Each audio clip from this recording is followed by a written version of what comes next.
And let's just talk about our experience in coding and billing, because that's really key. Yeah. Nick, I'm going to. Yeah, that's all right. You're being good. Yeah, okay, good. So the question that was asked, Back it up. I hit it once too many times, there we go.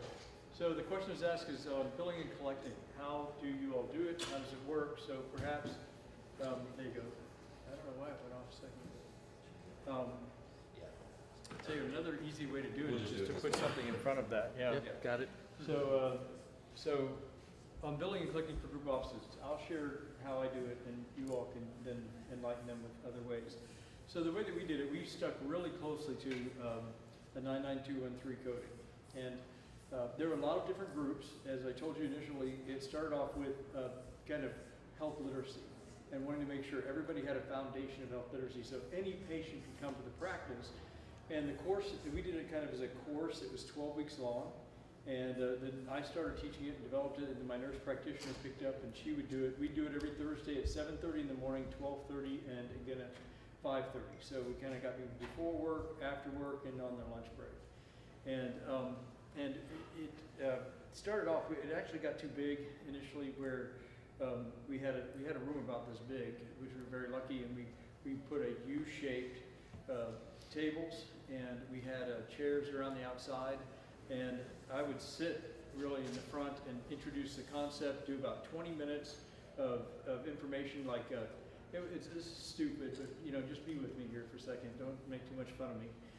We called it the game of health, and each time you had an opponent, so like the Plattsburgh Pirates would be a conversation about how plaque occurs, right, inside your body, and I'd talk about it a little bit, and then we'd open it up, and the people in the room tended to have chronic diseases, right, hypertension, diabetes, high cholesterol, something, and so they were like, well, wait a minute, you mean that stuff is going on inside of me, I don't feel it, and then yes, and then it got into a conversation about what your numbers are, and so forth.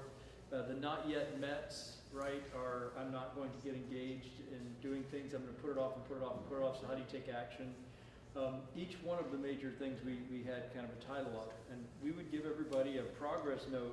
They were expected to get to the clinic about 10 minutes early, or 15 minutes early, and they'd come in, they'd take their progress note and do the process that I described earlier. So they were responsible for getting their progress note completed, coming to the class, participate actively, and apply the information to their life. And it was an hour long, about 15 minutes of information, and by the way, we then videotaped that information. That's what happened, because I got people who were better at different areas, and we did a little video of it, and then whoever was facilitating the class would just show the video, and their job was just to answer questions. So any nurse practitioner, any PA, any doctor, they didn't have to go memorize a bunch of information, they just had to be available to facilitate a conversation, and the magic was the conversation. I mean, it was nice to have the information, but the magic was the people talking among themselves, because guess what happened? They got into a conversation about things that I would never have thought to talk about. You never learn things from the masters, you always learn things from people one step ahead of you and one step behind you. And they were all one step or two around each other. So, and then we would turn those forms in, they would be entered into the EMR in a 99213. They'd be sent to me, I'd skim through them, a 99213 visit would be sent. If they needed to talk to me personally, I'd stick around afterwards and I'd answer individual questions. And if that was the case, it would be a 99214, and I would document my personal conversation and refills and other things. So that was the way we did it. Started off. Then what I did is I got involved in Medicare risk, and we had 25,000 Medicare risk patients that we managed. And the first year, those of you who know Medicare risk, is a lot of money. It's $1,000 a person a month in Texas on average. You take 25,000 times 1,000, it's a big number. And the first year, our pool was $10,000. So I had $10,000 to distribute to $510. That did not go over well. The next year it was $10 million. And the reason that it went up so dramatically was because we started a kind of a frail elderly group practice visit in a lot of our offices, where anybody who was at risk, we'd ask them to come in at least once a month to a visit, and they would come in and they talk about constipation and falling down and carpets and food that they learned and how that they'd eaten to take care of personal issues.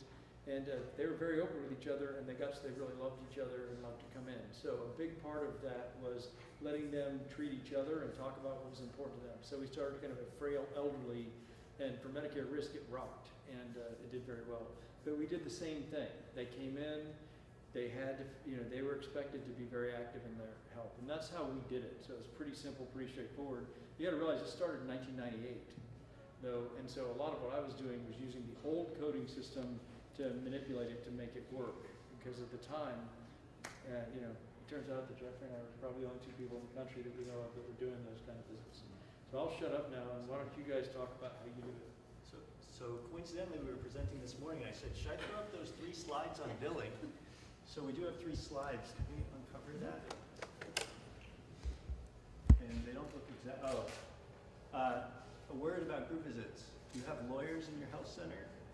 Everyone has different opinions on what sort of consent you need, all right? Just putting it out there, you want to choose the names of your groups wisely. You don't want to say this is, have a placard, Suboxone group in here, and people are going to walk by or whatever. So just to put a word in there. Most forms are available on imforus.org, and I have a handout from the organization if you're interested, come find me. As far as billing, my groups are designed a little bit differently because I'm trying to provide service to as many people as possible, not trying to bill everyone.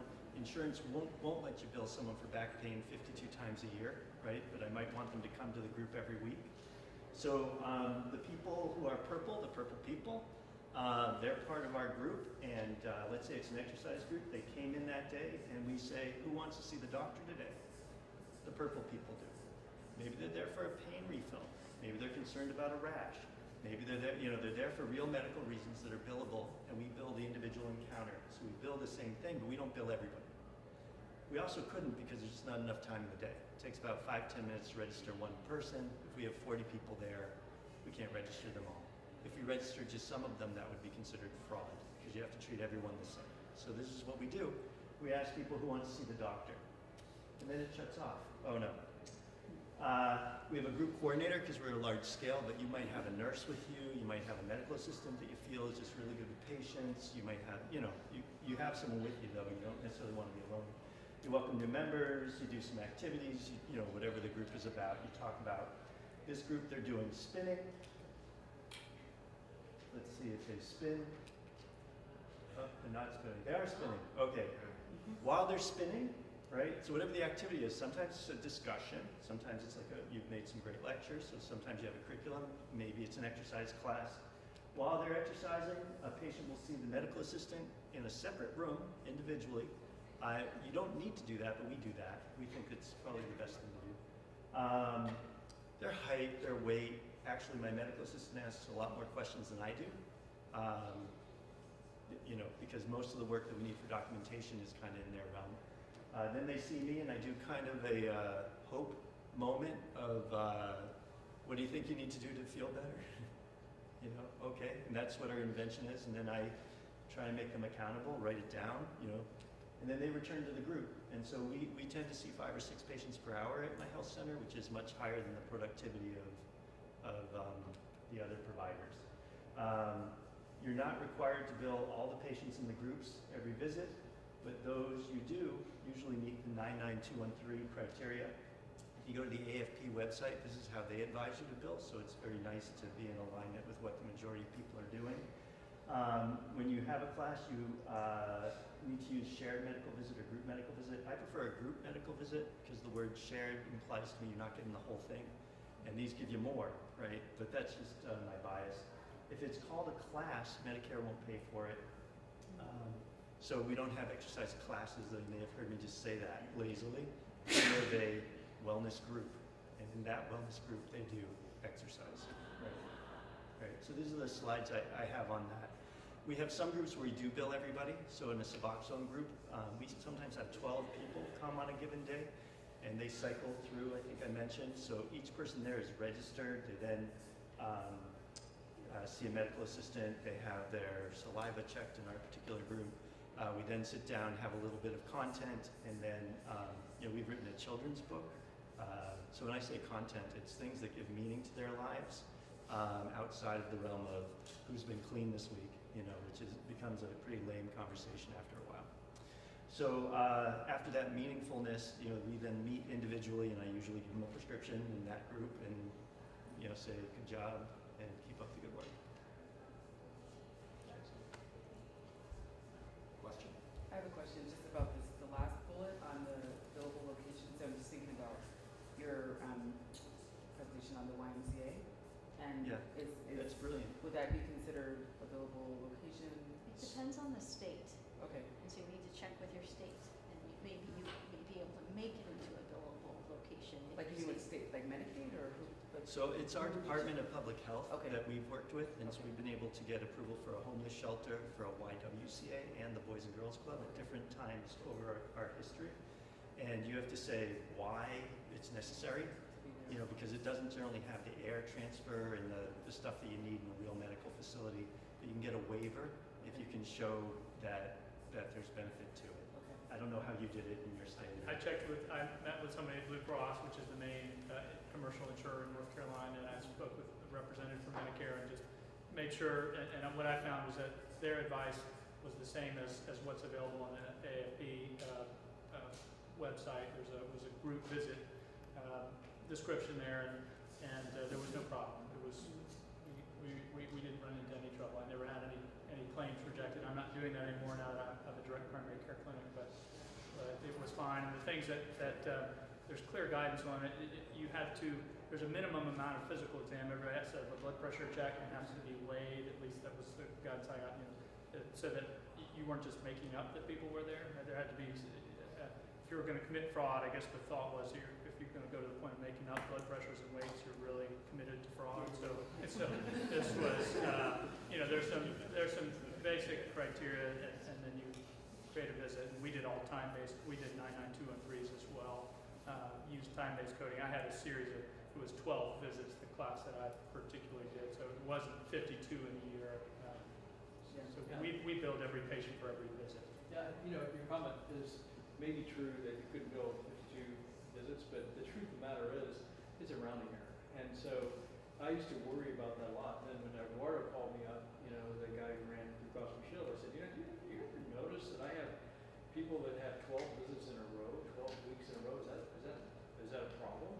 And he's like, there may be some auto program somewhere that may at some point auto something adjudicate, but honestly, no. We don't even view primary care as a significant management issue. When it comes to And that summarizes the problem. There you go. fraud and abuse pain management clinics, things like that, where they're billing $3,000 for a procedure, something like that. That's what they're worried about. You take 75 times 12, and it's less than a third of what the fraud that's occurring with one injection at a pain medicine clinic. So I'd go even further and say that group visits save money for the system, and as we go towards a capitated system, like with centering pregnancy, you guys bill for the delivery, right? Right, Isn't so that it what depends on you're the model, but reimbursed? it's individual care, or you do it as a group care, and you get one bill at the end. But we know if we save one preterm delivery, we've saved almost $60,000. Right. And so we know when people get inadequate care, it saves the system, and they're more likely to come to care if they have a support system, they have the education, it's all done together in a group, so we know that improves care. And we try to do it in an empowering way, like the blood pressures and the weights. It's better if the patients do it themselves.